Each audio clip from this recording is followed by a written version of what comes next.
So, ladies and gentlemen, who is the most underrated NFL player of the modern era? Well, when he came into the league, he was called Mr. Irrelevant because he was the last person selected in his draft year of the 2012 selection process. And as of today, he's starting for the 49ers in the Super Bowl. So, who's the idiot and who's the Brock Purdy? So, today we're going to be talking a little bit about how Brock Purdy ended up being Mr. Irrelevant for the San Francisco 49ers. Now, his college career was quite effective. Iowa State, over 4 years, he went 29-17, going 6-2, 7-6, 9-3, and 7-6. Nearly 1,000 completions, 1,200 yards, 81 touchdowns, only 33 interceptions. So you're saying to yourself, he's either destined for the mid rounds of the NFL draft or the CFL. Now, he entered his freshman year for the Cyclones in 2018 as a third stringer to Kyle Kemp and Zeb Noland. He became the starter after Kemp was injured and Noland was ineffective. Overall, he started 8 contests, 146 for 220 with 2250 yards, 16 TDs, and 7 interceptions, with a career best 169.9 passer rating, 6th best in all NCAA football, and had a 7-2 record for the Cyclones. In addition, he rushed for 308 yards and 5 TDs. During Purdy's sophomore season in 19, he started all 13 games, going 7-6,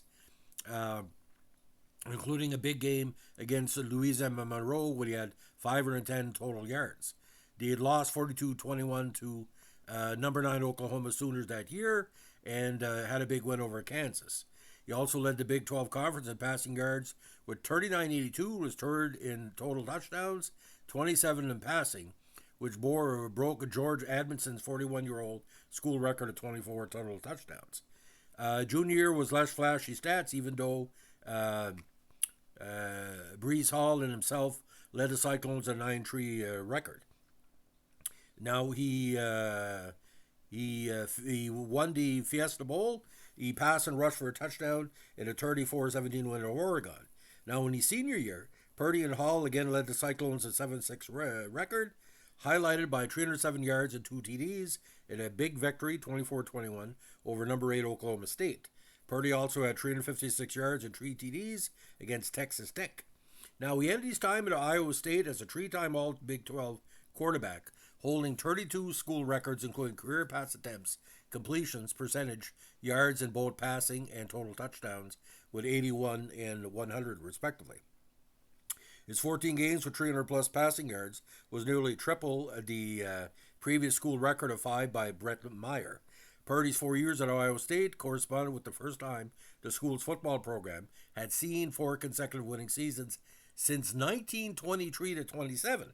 So again, the best Iowa State side in 100 years. Now, the NFL draft, he's, 6'1", 212, typical CFL meets NFL quarterback. When the 49ers selected Purdy with the final pick of the 2022 draft, it made him that year's Mr. Irrelevant, which talks of the last player taken in the draft. But he wasn't irrelevant. The Athletic later obtained a scouting report of another NFL team that evaluated Purdy but opted not to draft him. The report described Purdy as experienced and works through his progressions very well, but it's not a very good athlete. Limited arm, bone, and strength and throw repertoire. Yeah, bullshit. I watched this guy play since he started, and he's got kind of that CFL mentality that it's second down if anybody's open. And don't forget he has a good bunch of offensive players backing up. Now, after observing Purdy's subsequent performance his first NFL season, the Colt, who authored the report, told The Athletic that while Purdy's record in college was impressive, the requirement to juke people and outrun people in college is a lot lower than the NFL. In college, he might be able to outrun that D end or pull away from that linebacker, but he get hawked down in the NFL. But Purdy has kind of maintained that and almost surpassed his level of agility in the NFL. The coach indicated that Purdy's performance his first NFL season would likely have warranted being drafted in the second or third round, saying we undervalued his agility and probably the mental side, and if San Francisco is perfect for it because they put a lot of importance on that because of their offense. Now, we don't know if this guy was also in the fan club for Tony Mandarich, Ryan Leaf, and Barinovich. Now, in October 23, Former 49 quarterback and Super Bowl Hall of Fame member Steve Young opinion that Purdy was overlooked in the draft because his calmness under pressure would not have been apparent. The quarterback position is really but guile and an inhaled gift for heaven. An innate gift for heaven. In some ways, to be able to have your heart rate go down when everyone else is in anxiety and pressure. But in the NFL, very few are natural at peace. And that's why when I compare him to Patrick Mahomes, I'm comparing him to how Patrick feels at peace. We all grew into it. Some guys just show up. Patrick showed up at peace, and so did Brock.